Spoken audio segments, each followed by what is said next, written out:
अस्सलाम वालेकुम dear student, I am your mathematics teacher Munirul हक।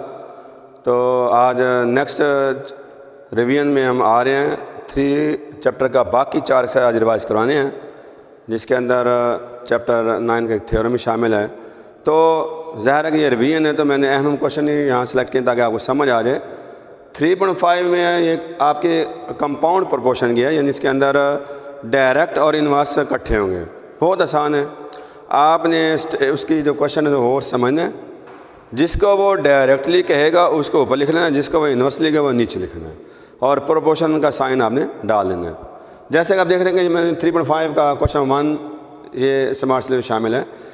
इसकी ज़रा क्वेश्चन देखें, if S varies directly as U square, S varies directly as U square and inversely as V, यानी V के inversely है और यू स्क्वायर के डायरेक्टली है।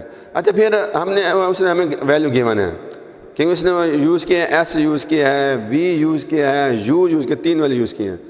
अब हमें वैल्यू देगा तीनों की, ताकि हम के फाइंड कर सकें।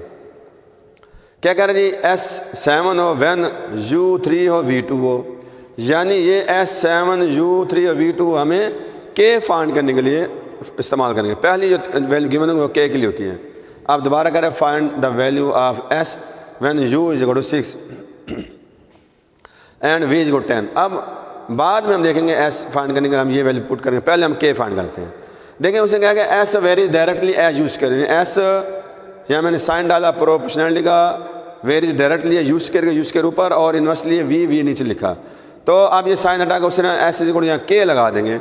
जब प्रोपोर्शन साइन हटाते हैं तो k लगाते हैं, और अगली जो वैल्यू उसको क्या कहते हैं, के से मल्टी लगाते हैं, इक्वल लगाते हैं, और के से मल्टीपल लगाते हैं। ये आगे के यूज़ कर और वी, इसको क्वेश्चन नंबर 1 कह दिया। अब बॉयज़ ये जो हमें शुरू में उसने वैल्यू दे रखी थी S7 U3 और V2, ये तीनों वैल्यू हमने यूज़ करके इसी क्वेश्चन 1 में पुट करके मैंने ये के फाइंड किया। जैसा आप देख सकते हैं कि के आ गया 14/9। फिर आपने क्या हमने चूँकि S फाइंड करना, उसके अलावा उसने कहा कि अब उसने नई वैल्यू दी है, U6 है और V10 है। तो क्या करेंगे हम, U6 V10, लेकिन इस क्वेश्चन 1 में K की वैल्यू हमें ज़रूरत पड़ेगी, तो K हम ऑलरेडी यहाँ फाइंड कर चुके हैं, तो K की वैल्यू 14/9 पुट कर देंगे। तो ये देखें, मैंने S के इज इक्वल टू K की जगह 14/9, U की जगह 6 उसका स्क्वायर, और नीचे आप पता है कि ये 10 आ गया, क्यों 9 ऑलरेडी K की वैल्यू में यूज़ होता है, नीचे डिनोमिनेटर में वो, और V की जगह 10। तो ये 6 का स्क्वायर 36 आ गया, और 9/10 ये कैंसिल किया, 9 1 9, 9 4 36, फिर ये 2 7 14, 2 5 10। तो ये बॉयज़ यूँ 7 4 28/5। तो ये मैंने S की वैल्यू निकाल लीजिए, ठीक है। तो नेक्स्ट हम चलते हैं, इस तरह एक्सरसाइज 3.6 है, उसके अंदर और भी सवाल है, लेकिन मैंने ये ना क्वेश्चन नंबर 2 का दूसरा पार्ट सेलेक्ट किया। ये है जी के मेथड। के मेथड करना क्या होता है, आपको एक रेशो गिवन होती है, आपने उस रेशो को के बराबर पुट करके वहाँ से आपने वैल्यूज़ निकालनी है, और फिर जो हमें क्वेश्चन गिवन उसके लेफ्ट साइड राइट साइड में वो वैल्यू पुट करके हमने प्रूव करना होगा लेफ्ट साइड राइट साइड बराबर। तो ये देखें कैसे दी, हमें उसने दिया है कि if A over B is equal to C over D is equal to E over F, ये हमें उसने ये रेशो बराबरी दे रखी है। Then show that A C plus C plus E A over B D plus D A plus F B is equal to ACE over BDF whole की power 2/3। देखिए हमें ये रेशो गिवन है, ठीक है। A over B is equal to C over D is equal to, और मैंने क्या किया, के बराबर पुट कर दिया। अब मैंने अलग अलग के दिए, A ओवर B को अलग के, C ओवर D को अलग के, E ओवर F को अलग के। यूँ A is equal to B के, यानी क्रॉस हमने करते हैं, A is equal to B के, C is equal to D के, E is equal to F के, ठीक है। क्रॉस मैंने करके मैंने A C और E के वैल्यू निकाली। अब मैंने ली ये लेफ्ट हैंड साइड, ये यहाँ उतारी, ठीक है। जैसे आप देख सकते हैं कि यहाँ AC है, यानी A की वैल्यू मेरे पास मौजूद है, B के वो मैंने पुट कर दी। फिर आगे C है, C की वैल्यू D के वो यहाँ पुट कर दी, दोनों को मैंने मल्टीप्लाई किया, प्लस फिर C की वैल्यू D के, E की वैल्यू F के, प्लस E की वैल्यू F के, और A की वैल्यू B के। लेकिन नीचे BD प्लस DF FB इनकी वैल्यू मेरे पास नहीं है। तो ये देखें, ये मल्टीप्लाई करेंगे BD इंटू ये के मरोगे के स्क्वायर। इसी तरह ये DF और के स्क्वायर, और इस तरह FB के स्क्वायर आ गया, over BD plus DF plus FB वैसे लिखा। अच्छा, ऊपर से तीनों टर्म में के स्क्वायर कॉमन आ गया, तो मैंने के स्क्वायर कॉमन लिया, तो बाकी अब जगह BD यहाँ से बच गया, प्लस DF बच गया, प्लस FB। अगर आप गौर करें तो ये ऊपर और नीचे सेम हो गई, ये कैंसिल हो जाएंगी, के स्क्वायर आ गया लेफ्ट साइड का आंसर। अब इसके राइट हैंड साइड को सॉल्व करेंगे। ये है हमारे A C over B D F whole के बाद 2/3। यहाँ भी हमारे ऊपर ए सी ई की वैल्यू मौजूद है, तो ए की वैल्यू बी के, सी की वैल्यू डी के और ई की वैल्यू एफ के पुट की। ये डॉट का मतलब मल्टीप्लाई है, तीनों मल्टीप्लाई हो रही ना, ओवर बी डी एफ। अच्छा मैंने यूँ कि मल्टीप्लाई किया बी डी एफ आपस में, बी डी एफ बन जाएगा के 1 2 3 अब मल्टीप्लाई तो जाएगा के की पावर 3 आ जाएगी over B D F. B D F से बी डी एफ कैंसल, क्या बच गया के की पावर 3, ऊपर होल के बाद 2/3 है, तो ये जब ब्रैकेट हटेगी पावर टू पावर मल्टीप्लाई 3 से 3 कैंसिल हो जाएगा, बाकी के स्क्वायर।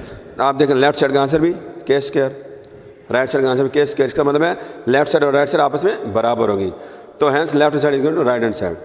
अच्छा अब आज हम इसी तरह इसके रिव्यू एक्सरसाइज के 2 क्वेश्चन सेलेक्ट किए हैं। क्वेश्चन 2 का 8वां पार्ट क्या जी, if u and v varies inversely and u is equal 8 when v is equal 3 find v when u is equal 12।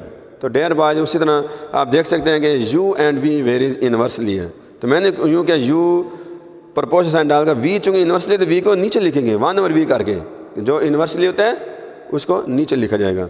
तो ये उसी तरह प्रोपोर्शन साइन हटाएंगे, u इज इक्वल टू के ओवर वी, ये क्वेश्चन 1 कह दी। सेम वही पहले भी पिछले लेक्चर में समझा चुका हूँ।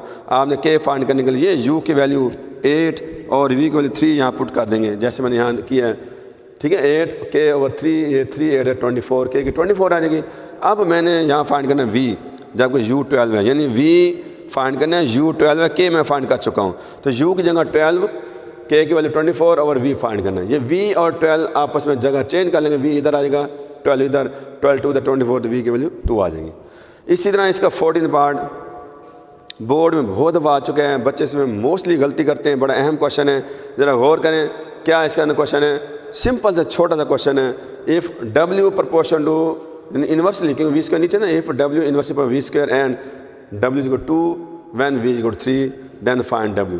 अच्छा भाई आप देखें पिछले क्वेश्चन में एक दफ़ा वैल्यू देने के बाद फिर दोबारा जो वैल्यू फाइंड करनी होती थी फिर वो वैल्यू देता था, लेकिन इसमें उसने दोबारा वैल्यू नहीं दी, यानी सिर्फ के फाइंड करने के लिए हमें वैल्यू गिवन है।